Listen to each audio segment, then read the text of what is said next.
Yes, we could.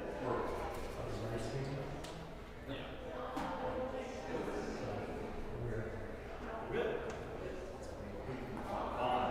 Any changes? No. No, I don't think so. So, yeah, somehow. Great. Okay. Well, let's see. So, pretty much most of the content except for the welcome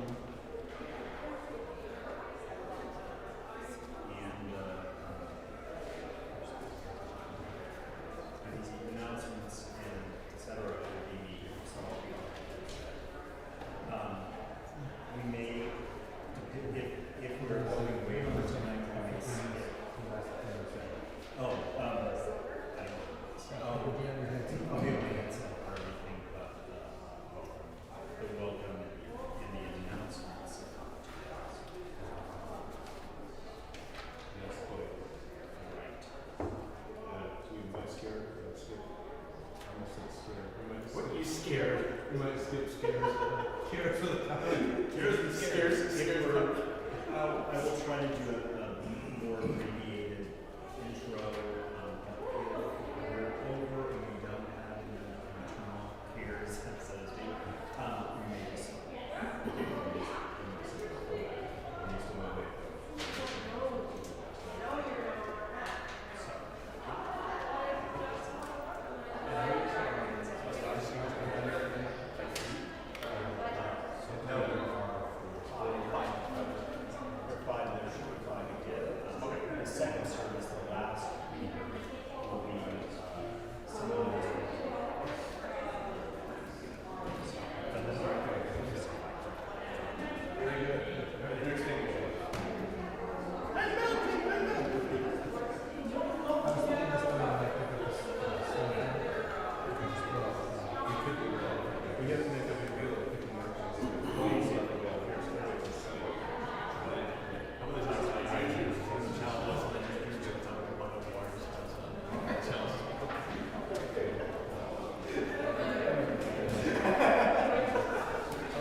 Did you make that? Did you make that? No, I had another one.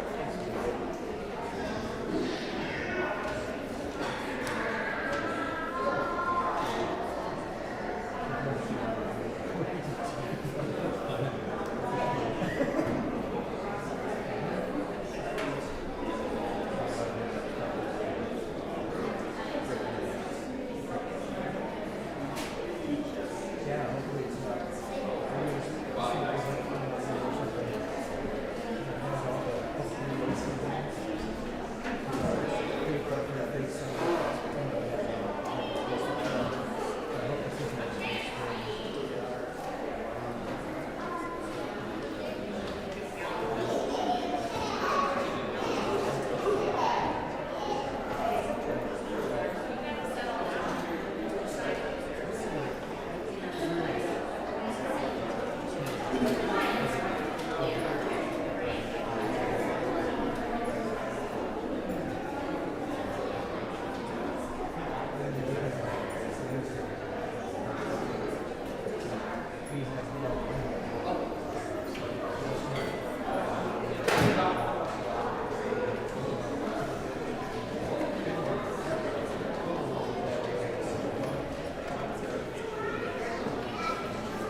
Well, that'll even wake me up.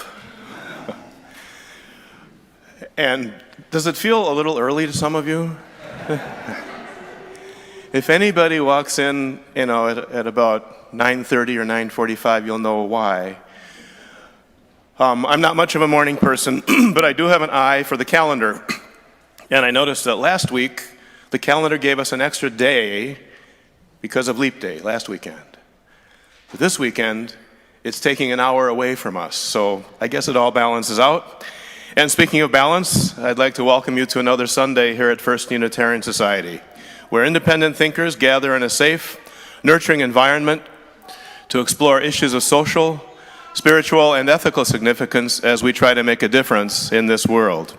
I'm Steve Goldberg, a proud, extraordinarily lovable member of this congregation, and I'd like to extend an extra special welcome to any guests, visitors, or newcomers. If this is your first time at First Unitarian Society, I think you'll find it's a very, very special place. And we're proud of our buildings, and if you'd like to learn more about our buildings, we'll be offering a guided tour after the service. Just gather over here by the windows following the service, and we'll take good care of you. Speaking of taking care of each other, this is the time when we like to silence our pesky electronic devices. We just won't need them at all for the next hour because instead of worrying about our phone, we'll be focusing on today's service, which I know will touch your heart, stir your spirits, and trigger one or two new thoughts. We're really glad that you're here, and I have the privilege of inviting you now to join in a moment of centering silence so we can be fully present with each other this morning.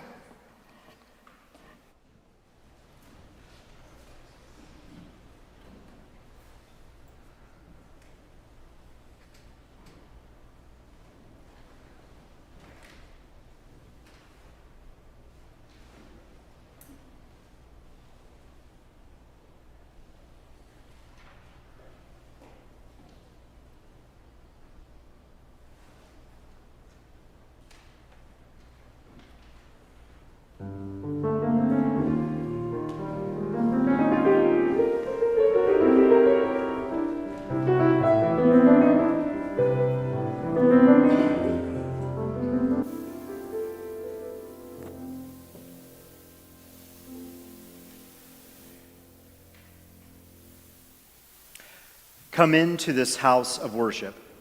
Come in bringing all of who you are. Rest and quiet your weak, worn spirit, for you are here to touch again eternal springs of hope and renewal. Calm your hurried pace. For this hour let the cares, the fretfulness, and the worries be set aside. Forgive yourself. You are so very worthy of moving on, of making new efforts, of trying again. Know that you are not alone. There is strength and caring support for you here. You will find comfort if you but ask. Look around. You are part of potential community. You can make it what you will. May we enter into this space and time of worship. I invite us to rise in all the ways that we do as we spark our chalice together. The words for our chalice lighting are found in your order of service. As together we say, "Blessed is the fire that burns deep in the soul. It is the flame of the human spirit touched into being by the mystery of life. It is the fire of reason, the fire of compassion, the fire of community, the fire of justice, the fire of faith, the fire of goodness. It is the fire of love burning deep in the human heart, the divine glow in every life."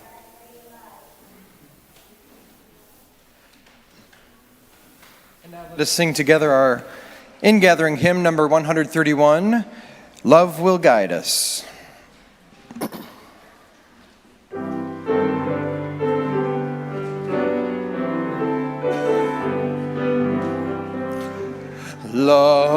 will guide us, peace has tried us, hope inside us will lead the way on the road from greed to giving. Love will guide us through the hard night. If you cannot sing like angels, if you cannot speak before thousands, give from deep within you. You can change the world with your love. Love will guide us. Peace has tried us. Hope inside us will lead the way on the road from greed to giving. Love will guide us through the hard night.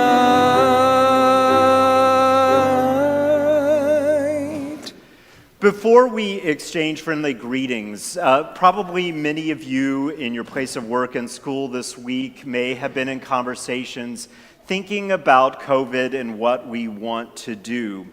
One of the things I want you to know is that the staff and the leadership will continue to figure out what the best thing to do here is as things unfold. But what I'd like to ask us to do in the time of sharing this moment together is, one, to remember how important it is, especially in times in our history where we may be more likely to feel isolated and afraid. So this time of greeting is essential and a practice we want to continue. But I invite you, as you do that, to be aware of the people who are most vulnerable. So instead of assuming that we will extend a hand and touch one another, especially in this time, let's make the assumption that we will practice doing it without there being that sort of hand-to-hand physical contact. I invite you to use a little bit of imagination. If nothing else, there is the tradition of bowing to one another and recognizing each other's divinity. So I invite you to exchange a friendly greeting without the assumption that you will take each other's hands, and let it be a loving act.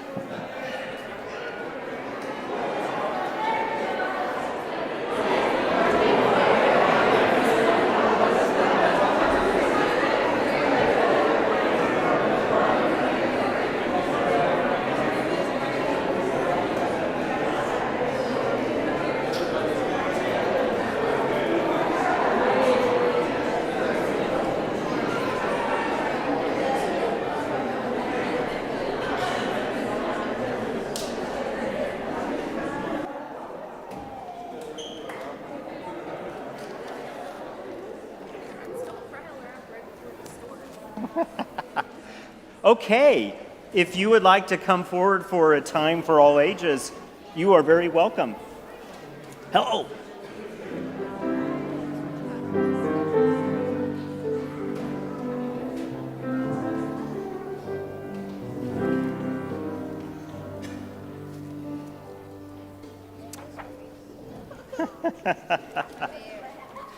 He is an interesting bear. So, today we begin a new theme. We begin the theme of forgiveness. And so this is a story about two folks who need to practice forgiveness. When I use the word forgiveness, what do you think of? What do you think forgiveness is about? Any thoughts about forgiveness? Too early to think about forgiveness yet? Okay, well, let's see what the story says to us about forgiveness. It's entitled Horrible Bear by Amy Dykman and Zachariah O'Hara. A girl peeked into a bear cave. She reached, but he rolled. Notice that. What did the bear just do? He rolled over onto the kite. I know. Horrible bear, the girl shouted.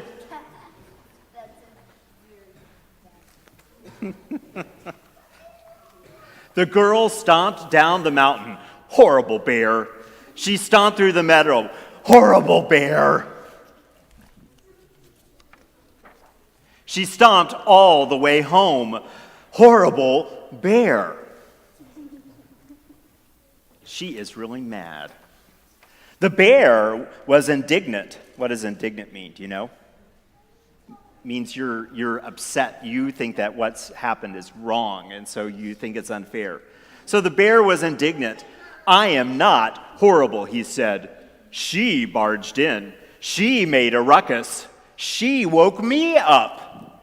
How would she like it if...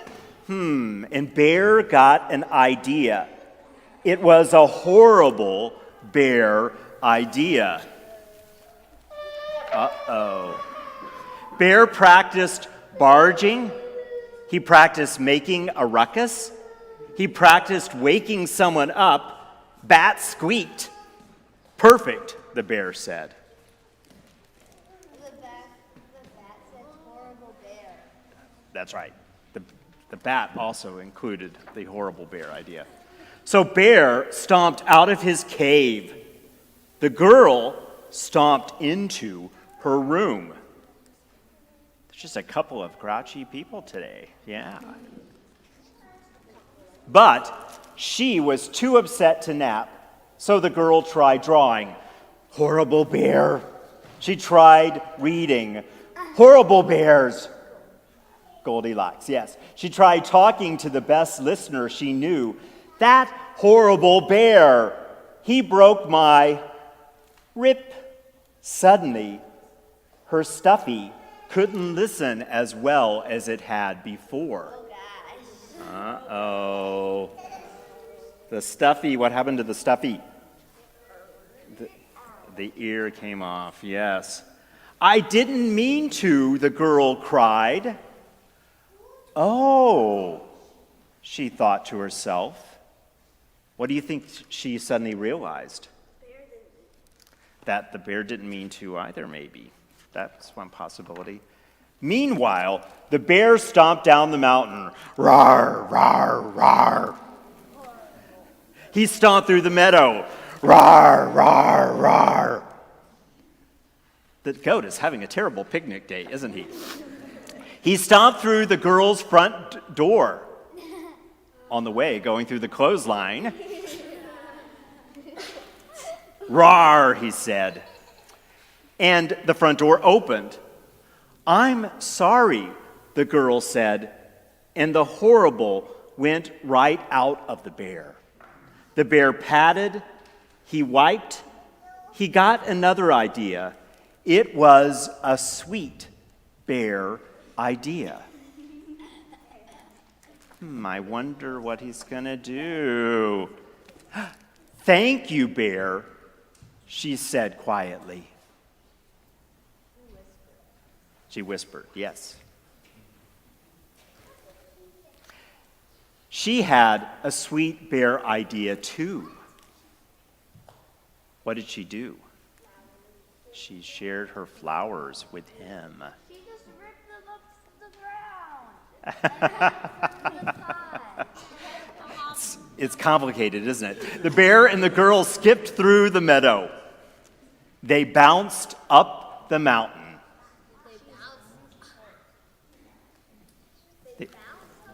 They bounced up the mountain. And together, they patched everything up, even the kite. Nothing was horrible at all. For the moment.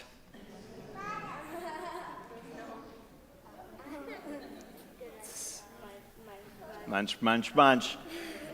So when you're mad at someone, what would the story say that you need to think about when something happens? Think about forgiveness. Think about one thing that the girl realized is that everyone sometimes does stuff that's hurtful that you don't intend to be hurtful. And so what did she do when she realized that she was mad at someone who said, I'm sorry. And what it set in motion a way of being more loving towards each other.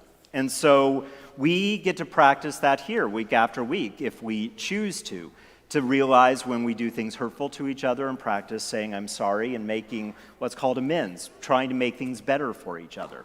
So as you move off to your class and we sing together, I invite you to think about how you do in your life right now with saying I'm sorry and being forgiven and forgiving each other. And we'll talk some more about it the rest of this month. Thanks for sharing this story with me. Have a lovely class, and we will see you at the end of the session today. All right, we're going to sing a song that was new to us last week. Hopefully you remember it a little bit. If you don't, you can just clap at the asterisks. Let's rise in all the ways that we do.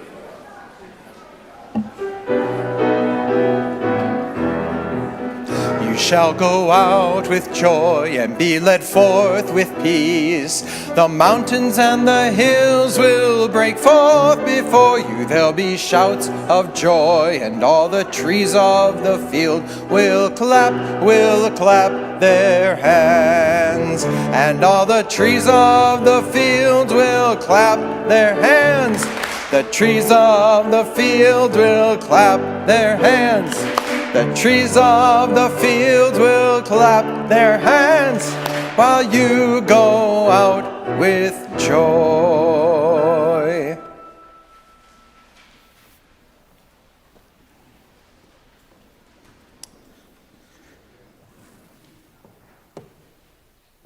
Today our reflections are in two parts. We begin with a reading from Jen Hatmaker and then an introductory reflection on forgiveness. The work of forgiveness is so challenging. The actual work of it, the naming, grieving, empathizing, releasing, it's like a death of what we wanted, what we expected, what we'd hoped for, what we thought we deserved and didn't receive. We don't get to control other people or outcomes. I am as devastated about this as you. Forgiveness comes easier to people who regularly ask for forgiveness themselves. All of us love poorly at some point. And infusing our community with ownership and repentance is contagious. Say you're sorry. Ask forgiveness. This leads not only to stronger relationships, but to better humans. And this world needs better humans. Here ends the reading. So out of the many topics that we could explore together that would be very meaningful, certainly the ongoing interplay between our resentments, our disappointments, our sometimes profound injuries, and experiences of grace, pardon, forgiveness, even reconciliation. Those are themes that are worthy of returning to again and again. Not just because so many religious traditions help us explore those themes and think about how essential they are to our pathway through life. Not only because we know from research, say research done at the University of Wisconsin-Madison, so it has to be amazing research by Robert Enright. And in that study, he found that people who forgive have reduced anxiety, depression, have less symptoms of PTSD, and are able to find a greater sense of hopefulness about their lives, have stronger self-esteem, and a greater ability in the future to forgive. And it just makes the body healthier. It tends to lower blood pressure, it strengthens your immune system, it drops stress hormones in your blood. It gives you less back pain, stomach problems, headaches. But how is it that we make our pathway into forgiveness? Well, they also looked at some of the common threads of folks who are able to forgive. What sort of characteristics are present in their thinking? The first thing that they noticed is that it is helpful to quickly dispel any false impression that in order to forgive, one needs to forget, or to idealize, or to overly sentimentalize the pathway to forgiveness. Almost all systems that allow you to be able to forgive really ask that you very carefully explore what has been done wrong and acknowledge it fully and explore it in your own being very carefully. It doesn't mean that there will not be thoughts of rage or retribution. Marietta Jaeger is a classic example of someone who explored the power of forgiveness, and it came at a horrible cost.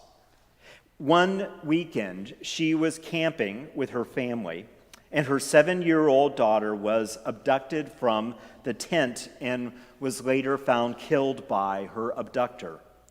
And Marietta went through a very long and painful process. But in the midst of it, she realized how essential it was for her to forgive her daughter's killer. And she wrote this: "Though I readily admit that initially I wanted to kill this man with my bare hands, by the time of the resolution of his crimes, I was convinced that my best and healthiest option was to forgive. And in the 20 years since losing my daughter, I have been working with victims and their families, and my experience has been consistently confirmed." One of the most essential other components that helps us move into a place of forgiveness is that we realize that what it is primarily, that pathway to forgiveness, is an internal, individual exploration. In other words, forgiveness, while it focuses outwardly on forgiving other people, is almost entirely about what happens within each of us. And one of the most essential components of that is in some way to identify with the humanity of the person who has offended us, and to let that be a place of grounding of our common thread. It is even part of the children's story that we shared this morning. Bernie Siegel wrote, "Forgiveness does not mean ignoring what has been done or putting a false label on an evil act. It means rather that the evil act no longer remains a barrier to relationship." Over and over again in forgiveness, we acknowledge fully what has gone wrong. We seek to work on the hot thoughts that hold that resentment in place and practice as we can moving forward in our life, still staying in relationship. His name was Lorraine Bird, and he lived in Minneapolis. And on February 12, 1993, in the midst of an argument, he was shot and killed. He was the only child of Mary Johnson, and she was devastated. She went to the trial daily, and she hated the 16-year-old boy who had killed her son. She thought that he deserved to spend his entire life in jail for taking away her only child. And when he got a guilty verdict, but sentenced to only 25 years with second-degree murder, she felt that justice had not been served. And so the killer went to Stillwater State Prison, and Mary, a teacher's aide, went into her own prison. A recluse, unable to look at photos of her son, and 10 long, awful years passed. And stuck in the past and unable to get on with her life, she realized that she needed to do something with her relationship with her son's killer. And so she requested to visit O'Shea Israel in Stillwater Prison. And before that, she went on a pathway of thinking about her feelings and understanding what her faith asked her to do. And preparing herself for that time. When they sat down together for 2 hours, near the end of the visit, Mary told him that she forgave him, saying, "I let you go." And for her, something changed in that moment. And as she got up to leave, O'Shea asked, much to both of their surprises, if she would give him a hug. She thought for a moment and moved towards him, and when they held each other, she broke into tears and almost fell over, and O'Shea held her up. As they hugged, Mary recalls that something felt like it moved all through her body, and all the hatred and bitterness of the last 10 years let go. Some people didn't understand how she was able to do this. And she said that unforgiveness is like a cancer. It will eat you from the inside out. It is not about the other person. Me forgiving him does not diminish what he's done. Yes, he murdered my son, but the forgiveness is for me. For me. And being forgiven for O'Shea allowed him to change his life as well. And to this day, the two of them regularly go out together after O'Shea was paroled in 2010 and work with an organization called From Death to Life, where they speak to people who have lost their children to violence. They speak about the power of community and of forgiveness. It is an incredible gift to be forgiven and to forgive. And so give it when you can. And receive the gift of forgiveness to allow it to heal the brokenness within you. Henry Nouwen said, "Forgiveness is the great work among the human family." Here ends the first reflection.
Good morning.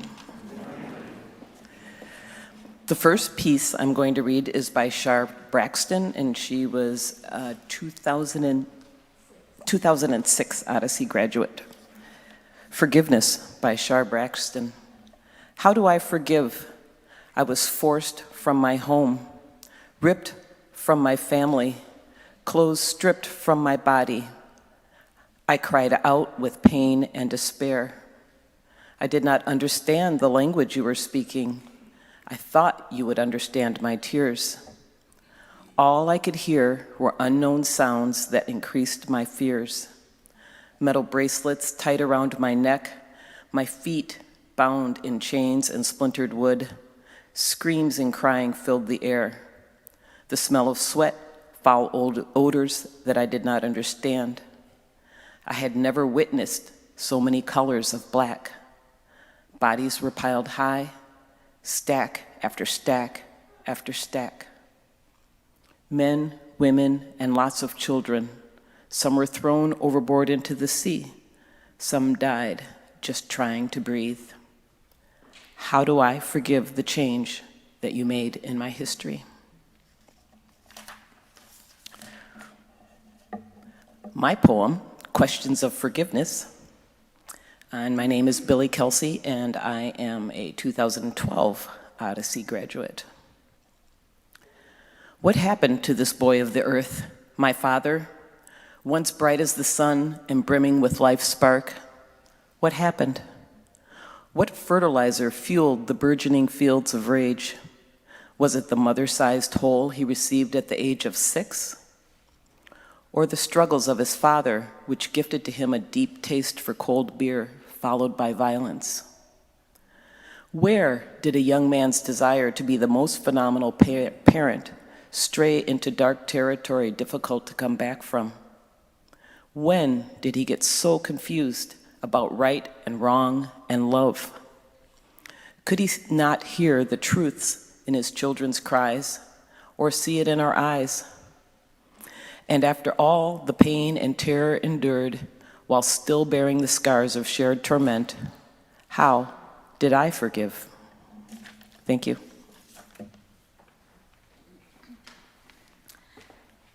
Hi, I'm Denise, and I'm Odyssey Class 2005. Forgiveness. Forgiveness is for me. That's why I forgive you. Even though you thought I was not as strong as you, only because I was kind when you were not. You didn't have to crush my heart for you to feel strong. Forgiveness is for me. I forgive you, even though you thought my love for you allowed you not to stand up for me, be aggressive towards me, hit me, cuss at me, and betray me. You love my love, but not me as a woman that was taken from your side. Forgiveness is for me. I forgive you. Even though I may not forget what you did, but over time I can remember without the pain. Forgiveness is for me. My strength allowed me to forgive you. I am not perfect, but I am enough, healed and free. Thanks. Hi, my name is Marisol, and I am 2017 graduate from the UW Odyssey Project.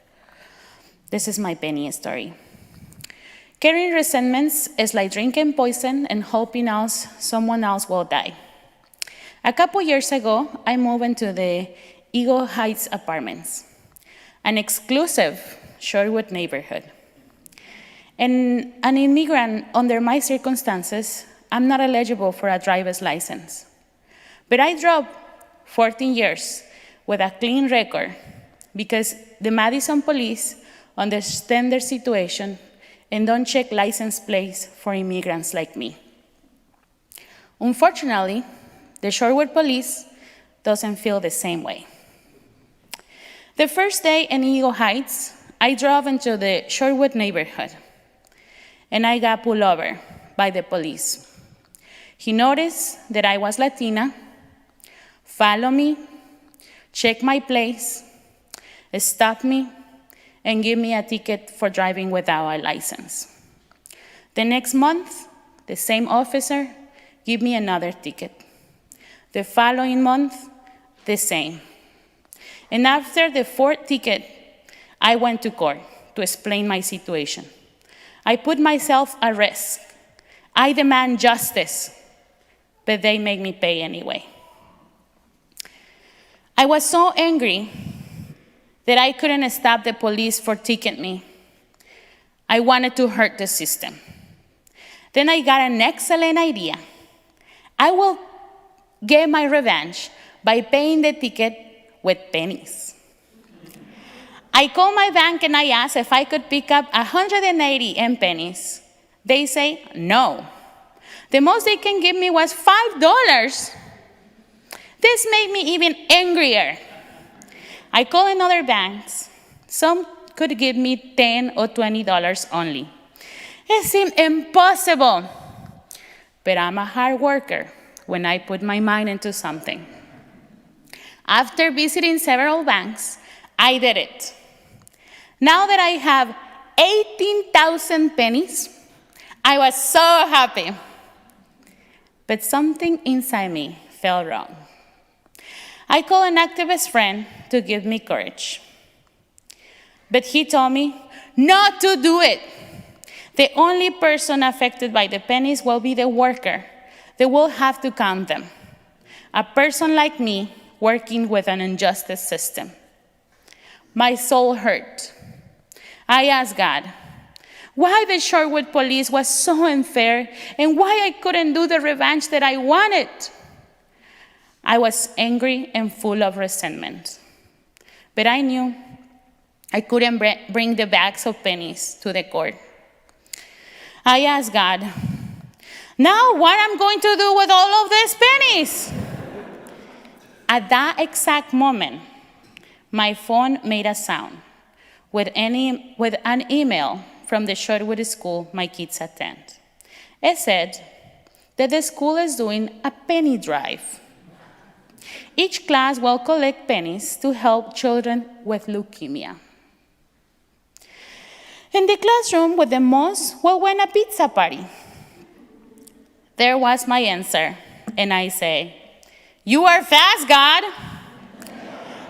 I knew what to do with the pennies, and both of my kids had a pizza party in their classroom. It's been a while since Sherwood police stopped giving me tickets. I can't fully explain why. I like to think it's because I let go of my resentment.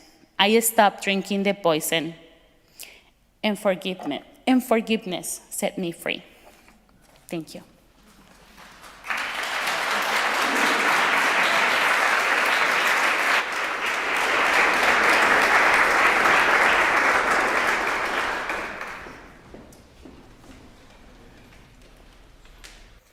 As we move into our time of the giving and receiving of the offering, we have direct opportunity to give back to each other. We are grateful every year for the continuing partnership and sharing that happens with the Odyssey Project. And so this weekend and next weekend, we are sharing our offering with them.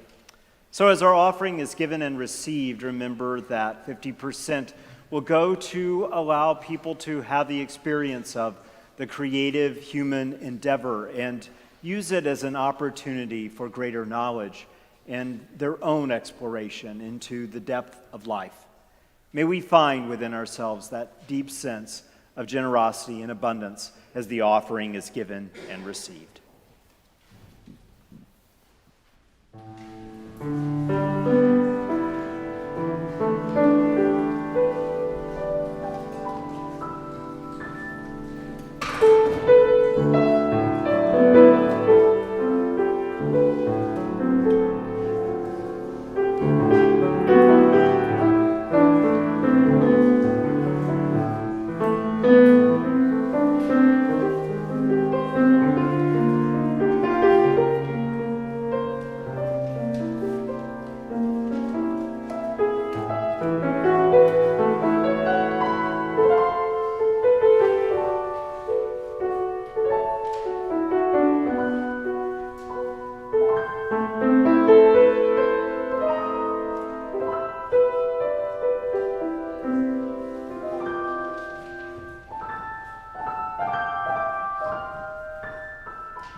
Each week as we gather, we have an opportunity to remember that as a community, we gather with love that we give and receive.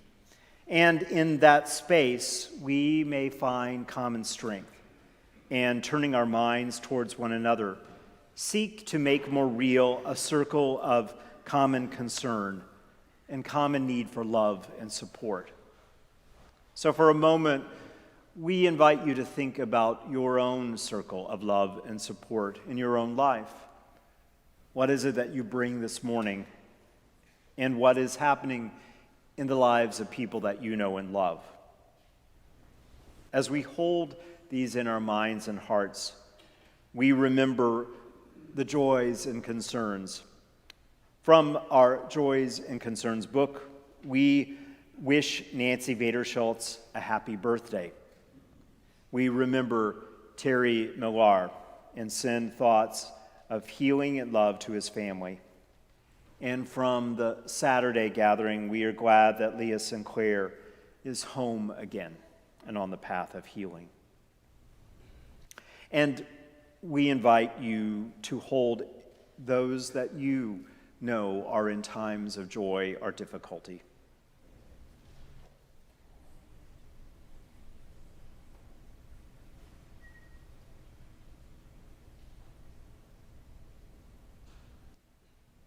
May we remember that we are all part of the web of life that makes us one with all humanity and with all that is.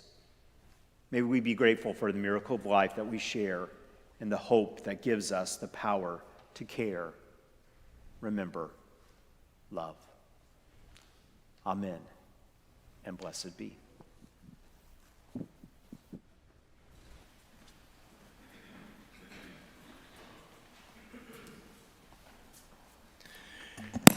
And speaking of gratitude, we are very grateful to the following people who have contributed their volunteer energy and their smiles to help these services run smoothly. Talking about the sound man. He's probably a very sound person, but today he was our sound man, Matt Howard. Thank you, Matt. Our lay minister, Ann Smiley. Our ushers, Marty Hollis, Nancy Daly, and Ann Ostrom. Our greeter, Gal Bliss, and we thank Gal for stepping in at the very last minute to take on that pleasant task. Our coffee and hospitality are hosted by Teresa Rademacher and Franz Musarad Varga. Thanks to both of them. The coffee is probably going to be very important to some of you in view of what happened to our calendar last night. And to Tom Heine, we thank him for handling the questions and answers at our welcome table. And speaking of questions and answers, John McGevna from the Board of Trustees is staffing the question and answer table regarding search for our new minister and other transition issues. So if you have questions about that, John is prepared to answer those for you. And John Powell is serving as our tour guide, so we know that that means everything is right with the world. And the pulpit palms up here have been watered and nurtured by Mary Savage. Our theme this weekend has been forgiveness. And I just have to tell you that you'll never forgive yourself if you miss the opportunity to participate in our annual stewardship campaign.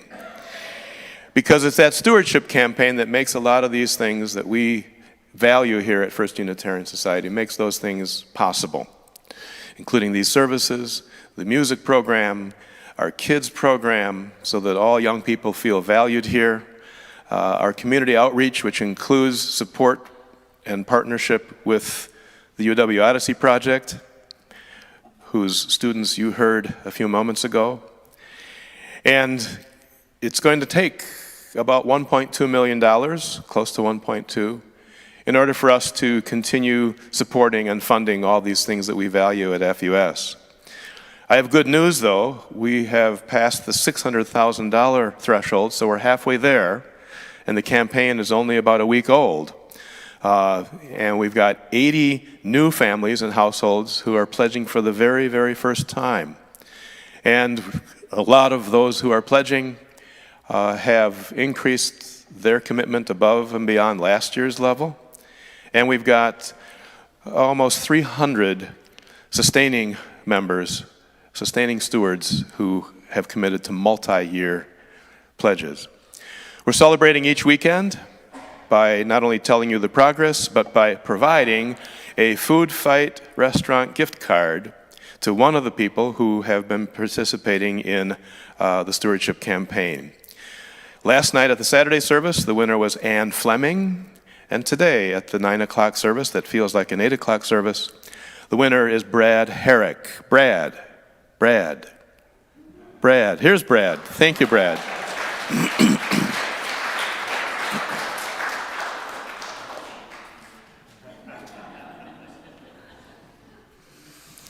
So as Brad is thinking of where he's going to spend that Food Fight gift card, I'd like all of you to think about March 27, Friday. Mark your calendar for our Because of You Stewardship Campaign celebration. It's a family-friendly and family-inclusive event. There'll be kids and kids. There'll be kids for the activities, right? There'll be activities for the kids, too. And plenty of pizza, but only enough pizza if you respond. And if you send in your RSVP, you can do that online. Instructions are included in the red floors. Or you can go to the website at FUS and find out how to respond and reserve your place so that you have plenty of pizza at the end of March, Friday, March 27, where we'll celebrate the stewardship campaign in our Because of You big party. Those are all the announcements I have. Doug has one special announcement as well. We have been a part of an ongoing process over the interim time to help you explore who you are and who you want this community to be in the coming years. It is an essential part of this time because there is a way of thinking about an organization's possibilities in times of change that really tends to not happen any other time. When more is up in the air, the good side of that is that more is possible in people's minds to step outside of the status quo. And so you have been exploring various questions, and next Sunday, after the second service, we will give you a chance to sort of do some culminating processing of that path. We've asked you to think about who you are now, and we'll give you a chance to sort of review some of that and prioritize it. We've asked you to think about who you will serve both within this space and out in the community, and who your neighbor is and what that means for you. And so we'll review that as well. And then think about the sort of mutual energy between all those things. Who are you now? Who are you called to serve? What is happening in the world? And think about what it is that this space and place is called to do in the coming years. And that will really help you be able to know who the right leadership for the future will be. Will help you talk to each other with more of a sense of clarity. So I invite you to be present next Sunday, the 15th, here after the second service to complete that exploration of what FUS is called to do in the coming years. I hope to see you there.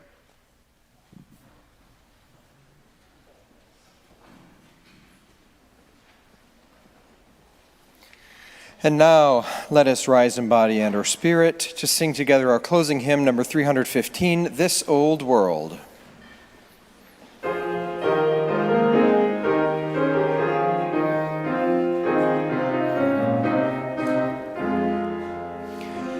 This old world is full of sorrow, full of sickness, weak and sore. If you love your neighbor truly, love will come to you the more. This old world can be a garden full of fragrance, full of grace.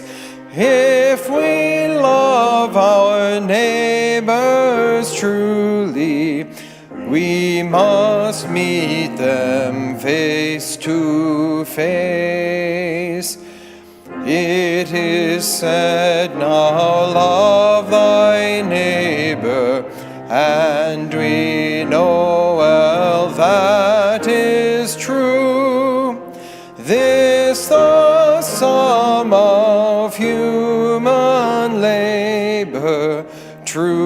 for me as well as you. And now, as we prepare to go forth from this place, may our lives be blessed according to the depth of our love, the persistence of our faith, our willingness to forgive and be compassionate, and in proportion to the yearning to be free. Though we extinguish this chalice, we do not extinguish the ancient wisdom that gives us greater knowledge. We do not extinguish the power of our choice in how we live our lives. We do not extinguish the warmth of love. These remain until you gather in this place again. I invite you to take a seat again and receive one more gift of music before we leave this space.